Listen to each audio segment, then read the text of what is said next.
My grandfather came to the United States from Syria in 1911 when he was only 19 years old. Now, he and his brother were trying to escape from a general in the Syrian army who wanted to force them to fight in a civil war. So, they packed up what little they had, said goodbye to their parents and siblings, left the only home they'd ever known in the middle of the night, and hopped on a boat to America. When they finally got to America, they knew no one, and they had nowhere to live, so they set about finding some odd jobs so they could make money. Stuff that nobody else wanted to do. Skinning animals in a meatpacking plant, dressing dead bodies in a funeral parlor, even cleaning out some horse stables. And when they finally scraped together a little bit of money, they bought a whole bunch of household items. Dishes, pots, pans, cleaning supplies, sheets, towels, soaps. But they didn't buy a house. Instead, they loaded all that stuff up on the backs of 2 pack mules and started selling it for a profit. For the next 4 years, my grandfather and his brother were peddlers, traveling up and down the East Coast by foot, selling their stuff, finding new customers, expanding their little business, until finally they had enough money to open a department store in a little downtown area in West Virginia just like this. My grandfather had become a comfortably rich man, and I used to brag to all my friends about all the stuff that he had and how powerful he was and how many people looked up to him. So you can imagine I was pretty excited when I was 8 years old and he invited me to spend a day with him at the store. I thought that I'd be sitting in the office, counting money, meeting famous people, making important decisions.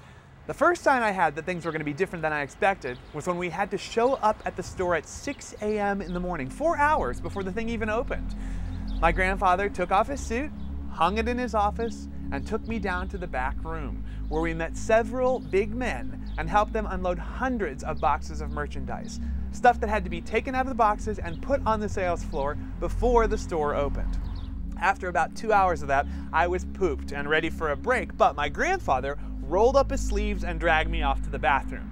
There we met 5 women, none of who could speak English, and we started helping them clean the toilets, the sinks, the mirrors, anything that looked dirty. I couldn't believe it. My grandfather, who owned the store, was down on his hands and knees with a brush scrubbing a toilet. I was ready to go home, and the store hadn't even opened yet. Well, that's how the rest of the day went. Me wishing that I was up in the beautiful office, relaxing on the couch, watching my grandfather make amazing business decisions.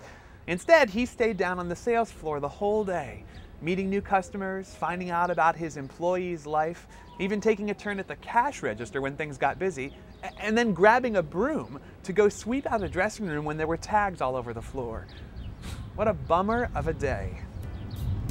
I hadn't thought about this day, or even begin to understand what my grandfather was doing until a few months ago when I read a passage in the Bible that talks about Jesus. Here's what it says. Think of yourself the way Jesus thought of himself. He had equal status with God, but he didn't think so much of himself that he had to cling to the advantages. Not at all. When the time came, he set aside the privilege of being God and took on the status of a slave, became human, and having become human, he remained human. He lived a selfless, obedient life and then died a selfless, obedient death. And the worst kind of death at that, a crucifixion. I suddenly started to realize that maybe, just maybe, my grandfather was trying to model a life after Jesus. I mean, after all, Jesus could have stayed in heaven with his Father where things were conceivably better off, but he chose to become human, to come here on earth, and to live among people so that we could see what God was like. Now, Jesus could have said, I'm God's son. I don't want to associate with the lesser folk over there. But that's exactly what he did.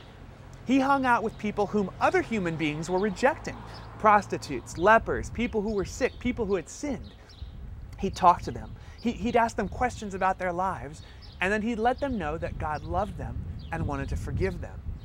So, why did my grandfather go through all sorts of things to come to this country and start our family business? What made him come down on the sales floor with his employees and do all sorts of things he didn't have to do instead of sitting up in his office? Why did Jesus give up his power and his reputation and his authority to lead the life he wanted to? Well, I think it's because both of these men understood something called sacrifice. The idea that you can give up something and lose something of value so that you can communicate to other people that you love them, care about them, and believe that they're even more valuable. What does sacrifice look like in your own life? Maybe it means not playing that extra hour of video games that you wanted to so that you can help out your parents or do something they've asked you to. It might mean giving that last slice of cake to your little brother or sister even though you really, really want it for yourself. Or it might be something not as obvious. Maybe it means you're willing to deal with your friends laughing at you and calling you names and making fun of you just because you invite that new kid at school to sit at the lunch table. Or maybe it means giving up your anger at an enemy. So even though it's frightening, even though it's scary, even though it's uncomfortable and maybe you don't want to give up something you really, really love, maybe it's time to ask the question, where does God want me to sacrifice for others?